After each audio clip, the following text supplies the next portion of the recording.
Hey, Paul Simon here with Simon Paschal Says.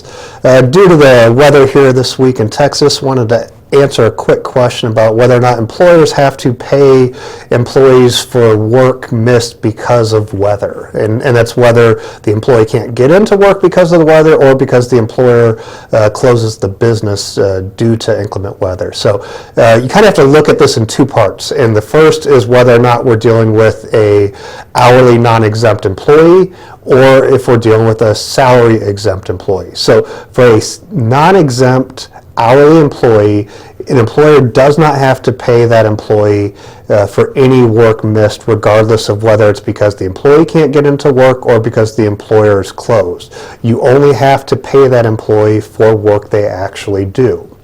Now, obviously, you can give that employee, if they have vacation, PTO, you can pay them that if they're not able to work, or you could even look at whether or not just due to the storm, you want to do some sort of gratuitous pay and pay those employees to help them out during this time. But from a legal standpoint, you have no requirement to do so.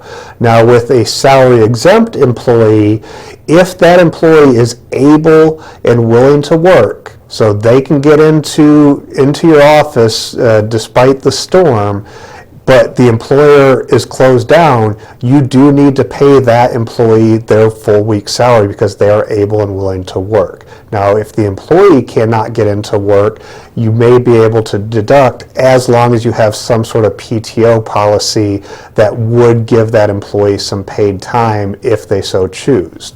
Now, for the first scenario where the salaried employee is able to come into work but the business is closed, the business can require that salaried employee to take PTO for that day, assuming that the employee has it. So those are kind of just the general rules around weather and pay for employees. We hope you guys are staying safe, and tune in next time for Simon Paschal Says.